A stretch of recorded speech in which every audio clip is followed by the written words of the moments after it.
முதல்ல சொல்லும் பொழுது இவரு நம்மளுடைய சர்க்குணபுரம் வந்து பந்தத்துல மாட்டியிருக்காருன்னு சொன்னீங்க, அப்படிதானே ஐயா? ஆமா. அந்த இடத்துல எனக்கு கொஞ்சம் விளக்கையா. இப்ப எனக்கு தெரிஞ்சது என்னன்னா, சர்க்குணம், அதாவது புருஷோத்தமனுடைய, அதாவது சர்க்குணத்தினுடைய நியூக்ளியஸ் தான் புருஷோத்தமன். அந்த இடத்துல சர்க்குணம் பிரம்மா என்பது தனியாக எனக்கு விளக்கம் தெரியல. அவர் ஒருத்தர் இருக்காருன்றது எனக்கு தெரியல. ஏன்னா புருஷோத்தமன் தான் நியூக்ளியஸ், அவரோட படைப்புகள் தான் எல்லாமே பரவலாக இருக்குது. அப்போ சர்க்குண பிரம்மை என்பது தனியாக எனக்கு அது என்னன்னு தெரியல. அந்த இடத்துல ஒரு கேள்வியாக இருக்குது.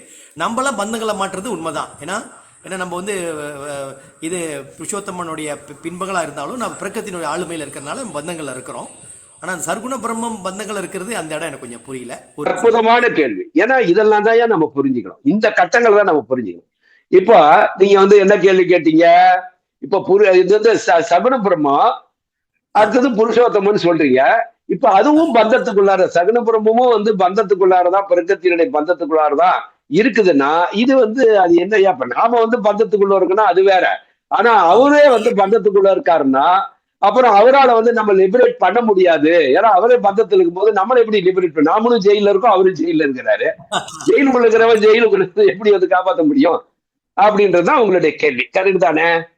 ஆமாங்க, அதான் கேள்வி ஐயா, அதான் கேள்வி. ஓகேயா, சரி. இப்ப நான் இப்போ இந்த வகுப்புல கூட சொன்னேன், புருஷோத்தமன் யாரு, புருஷோத்தமனோட மைண்ட் யாரு. இப்ப புருஷோத்தமன் வந்து நியூக்ளியஸ் சொல்லிட்டேன். உதாரணத்துக்கு நம்ம ஜீவாத்மானா அவருடைய அந்த பரமாத்மனுடைய மையக்கரு என்பதா. நம்ம ஜீவாத்மா என்பது நம்மளுடைய மையக்கரு, யூனிட்டினுடைய மையக்கரு. புருஷோத்தமன் என்பது அந்த சகுன பிரம்மத்தினுடைய மையக்கரு. இப்ப நமக்கு எப்படி ஆத்மா இருக்குதோ அது மாதிரி அது வந்து ஆத்மன், அப்படி வச்சுங்க. ஆனா பந்தத்துல இருக்கிறது மனம் என்ற ஒன்றுதான். 3 குணங்களை பயன்படுத்தி இந்த மனம் மட்டும்தான் பாதிக்கப்படுது. இப்ப உங்களுக்கு கூட உங்களுடைய மைண்ட் என்ற பகுதி தான் 3 பகுதி பாதிக்கப்படுறது. உங்க ஆத்மன் பாதிக்கப்படுறது இல்லை, பிரகிருத்தினால் ஒண்ணும் பண்ண முடியாது.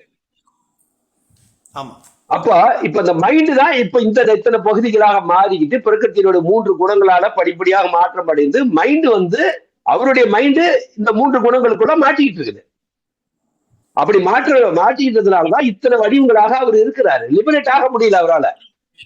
ஈவன் வந்து ஹியூமன் பீயிங் அளவுக்கு இதானாலும் மறுபடியும் ரிவர்சல் கொண்டு போய் தள்ளுது. ஏன்னா அந்த காஸ்மிக் மைண்டுடைய அந்த பகுதி தான் யூனிட் மைண்டா இருக்கு. ரெண்டுக்கும் வித்தியாசம் வந்து அது பெருசா இருக்கு, இது சின்னதா இருக்குது, அவ்வளவுதான். ஆனா அங்க வச்சிருந்த அதே பந்தத்தை தான் நீ எத்தனை துகள்களா போனாலும் சரி, ஒவ்வொரு துகளுக்குள்ளாரையும் நான் அந்த 3 குணங்களை கொண்டு வருவேன். எத்தனை மைண்டா நீ மாறினாலும் சரி, எண்ணற்ற மனங்களாக நீ மாறு, அந்த மனதுக்குள்ளார வந்து ஜீவாத்மான் என்ற அந்த புருஷோத்தமனுடைய வந்து துகள்கள் வந்து ஜீவாத்மனங்களாக இருக்குது. புரியுதுங்க ஐயா? அந்த புருஷோத்தமன் என்ற மையக்கரு தான் அந்த வந்து அவருடைய ஆத்மனாக, அது வந்து நம்ம பரமாத்மன் சொல்றோம். அவருக்கு பேரு புருஷோத்தமன் சொல்றோம். ஆனா அவருக்கும் மைண்ட் ஒண்ணு வந்து ஃபார்ம் ஆகுது இல்ல, அந்த மைண்ட்ன்ற அந்த இதை வச்சுக்கிட்டு தானே இந்த மாதிரி விளையாடுற. மைண்ட் ஃபார்ம் ஆகலைன்னாக்கா பிரகிருதி ஒண்ணும் வேலை செய்ய முடியாது இல்ல. தன்னுடைய பலத்தை பிரயோகப்படுத்தினாங்கன்னா மைண்ட் ஃபார்ம் ஆகுது. அந்த மைண்ட் ஃபார்ம் ஆகும் போதுதான் இந்த மையக்கருவை உருவாகுது. ஆனாலும் அந்த மையக்கரு பாதிப்பதில்லை. மைண்ட் என்ற போர்ஷன் தான் வந்து பாதிப்புக்கு உள்ளாகுது. அது பந்தத்துக்குள்ளாரதான் இருக்குது. மறுபடியும் கேளுங்க கேள்வி. இந்த இடத்துல என்ன புரியல?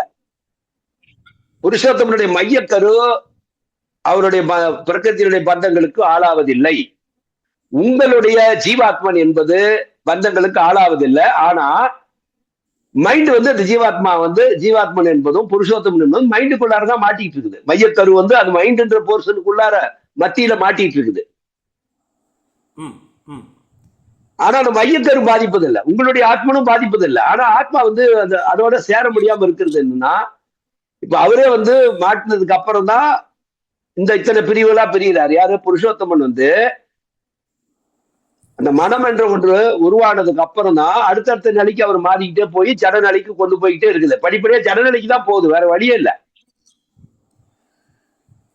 புரியுதா ஐயா? அப்போ இப்ப வந்து பந்தங்களுக்கு உள்ளாவது புருஷோத்தமனுடைய மையக்கருவா அவருடைய மனதின் பகுதியா? மனதின் பகுதி தான். அப்ப மனதின் பகுதி உங்களுக்கு வந்து மனதின் ஒரு பகுதி இருக்குது, ஆத்மான்றது ஒரு பகுதி தனியா தான் இருக்குது. நீங்க அவருடைய மினியேச்சர் தான். அவருக்குள்ளார எப்படி புருஷோத்தம்ன்ற மையக்கரு இருக்கோ அது மாதிரி உங்களுடைய மைண்டுடைய நடு மையத்துல அந்த மையக்கருவாகிய ஜீவாத்மன் என்றது இருக்குது. அதுக்கு ஜீவாத்மன் சொல்றோம், அங்க புருஷோத்தம்னு சொல்றோம், அவ்வளவுதான். ஆனா பந்தங்களுக்குள்ள இருக்கிற அந்த மனம் என்ற எல்லை இருக்கின்ற வரையிலும் நீங்க லிபரேட் ஆகிறது இல்லையா? நீங்களாகட்டும் உங்களுக்கு என்ன நடக்குதோ அதே தான் புருஷோத்தம் இருக்கும். அப்ப அவருடைய மைண்டு எப்படி இந்த பந்தங்கள் இருக்கக்கூடிய தனித்தனி ஜீவன்களை அது வந்து இது பண்ண முடியும், லிபரேட் பண்ண முடியுமா? அப்ப சகுன பிரம்மத்தால அதுதான் சகுன பிரம்மன்னு சொல்றோம். குணமுடைய அப்படின்னா மைண்ட உடையதுன்னு அர்த்தம். பிரம்மத்துக்கு இப்ப மனம் இருக்குது, மனமுடைய பிரம்மம்னு சொல்லலாம் இது. அப்போ மனமுடைய இதுக்குள்ளதான் எல்லாத்தையும் அது பண்ணிட்டு இருக்குதும் போது அது வந்து எப்படி லிபரேட் ஆக முடியும்? எண்ணிலடங்காத ஆயிட்டாரு வேற.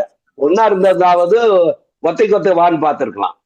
இப்ப இவர் எத்தனையா மாறினாரோ அத்தனை எண்ணிலடங்காத எண்ணற்ற எத்தனை ட்ரில்லியன் எத்தனை இதுன்னு சொல்ல முடியாத அளவுக்கு ஜீவன்களாக அவர் மாறிட்டாரு. ஒன்னொன்னுக்குள்ளாரையும் அதுவும் அத்தனையா மாறி ஒன்னொன்னுக்குள்ளாரையும் 3 வடிவங்களை எடுத்துக்கிட்டு உள்ள துரத்திக்கிட்டு தான் இருக்குது. அதுதான் நாம, அதே அவருடைய துகள்களாக தான் நம்ம இருக்கோம். நாம எல்லாமே சகுன பிரம்மம் தான். எப்படி நீங்க லிபரேட் ஆவீங்க? எப்படி அவர் உங்களை லிபரேட் பண்ண போறாரு? இதுவரையிலும் புரியுதா உங்க கேள்வி? ஏன் வந்து பந்தத்துக்குள்ள அவர் இருக்காருன்றதுக்கு. அப்ப யாரு நம்மள லிபரேட் பண்றது அப்படின் போது இப்ப புருஷோத்தமன் வேற ஒரு ரோலை எடுக்கிறாரு. ஒரு கட்டத்துக்கு அப்புறம் புதுசா வேற ஒரு ரோல் எடுக்கிறாரு. எடுத்துட்டு ஒரு ஜீவனையும் நான் தனித்தனியா தான் கொண்டாந்து ஆகணும், மொத்தத்தையும் அப்படியே ஒரே சமத்துல உள்ள வந்து நான் இழுத்துக்க முடியாதுன்னு தனித்தனியா. ஏன்னா இது கேம் தான், அவருடைய கேம் பிளான் தான் இது. அப்ப என்ன பண்றாரு அவரு? இந்த பரிணாமத்துக்குள்ள எத்தனை கிரகங்கள்ல அவர் வந்து மனித உயிர்களாக வந்தாலும் சரி, அத்தனை கிரகங்கள்லயும் அவரு என்னவா மாறணும்? இந்த இதுக்குள்ளார பரிணாமத்துக்குள்ளார மையக்கரு டிராவல் பண்ணி ஆகணும். அவருடைய பிளேஸ மாத்துறாரு. மாத்தி ஒரு ஹியூமன் பீயிங்காவே வந்துடுறாரு. அந்த ட்ரேஸ்லயே இப்ப சாதாரணமா ஒரு பிம்பங்கள் வந்து தனித்தனியாக நம்ம வருதுன்ற வேறு. ஆனா அந்த மையக்கருவாகிய புருஷோத்தமனே அவரு ஸ்பெஷல் ரோல் எடுத்துக்கிட்டு ஒரு ஹியூமன் ஸ்ட்ரக்சர் எடுத்துக்கிட்டு வராரு. எப்படி வராரு? ஹியூமன் ஸ்ட்ரக்சர் வந்தா தான் மறுபடியும் you have to to meditation. இங்க வந்தீங்கன்னாக்கா நீங்க இங்க வந்து மெடிடேட் பண்ணி அங்கதான் பிரகிருதி வந்து இப்ப வந்து அவர் என்ன பண்ணணும்? நான் நிர்குணபுரம்னு அவரு நினைக்கணும். எங்க நான் சகுனபுரமம் அல்ல, நான் நிர்குணபுரம்ன்ற சாதனாவை அவரு செய்யறாரு. நீங்க இந்த நிர்குணபுரம், ஏன்னா நிர்குணபுரமம் யாருன்னு அவருக்கு தெரியும், ஏன்னா அங்க இருந்து அவர் வந்தாரு. ஆனா உங்களுக்கு நிர்குணபுரமும் தெரியாது, நீங்க நிர்குணபுரமத்தை தியானம் பண்ண முடியாது. அப்ப அவர் வந்து அந்த இதை மெடிடேஷன் பண்ணதுக்கு அப்புறம் அவர் என்ன பண்றாரு? நிர்குண நிலைய அடையிறாரு. ஆனா நியூக்ளியஸ் உள்ள போக முடியாது, ஏன்னா அதோடைய பிம்பங்கள் அத்தனையும் இங்க கிடக்குது. அப்ப என்ன பண்றாரு? அந்த அந்த ஒரு பார்ட் ஆஃப் த கேம்ல அந்த லெவல் ஆஃப் கேம் வந்து இப்ப அந்த லெவலுக்கு போகும்போது பிரகிருதிக்கும் அந்த மையக்கருவாகிய புருஷோத்தமனுக்கு நடுவுல ஒரு ஒப்பந்தம் நடைபெறுகிறதுன்னு சொல்றாரு பாபா. என்னன்னா, நான் நிர்குணத்துக்குள்ளார என்னால போக முடியாது, நான் போக விரும்பல. ஆனா நிர்குணம் ஆயிட்டா கட்டாயமா சகுனத்தை தாண்டிதான் ஆகணும். பட் இங்க ஸ்பெஷலான ஒரு ரூல் என்னன்னா, நான் வந்து எப்படி இந்த சகுன பிரம்மத்தினுடைய எல்லைக்குள்ள இருக்கும்போது என்னன்னா விதிமுறைகளோ ஒரு மனுஷனுக்கு, அந்த விதிமுறைகளை எந்த காரணத்தை கொண்டும் நான் மீற மாட்டேன். ஆனா என்னுடைய பிரதிபிம்பங்களுக்கும் நான் வந்து இங்க இருந்து கொண்டே நான் வந்து இந்த ஹியூமன் ஃபார்ம்ல இருந்தாதான் நீங்க இந்த சகுனத்துக்குள்ள இருக்கணும்.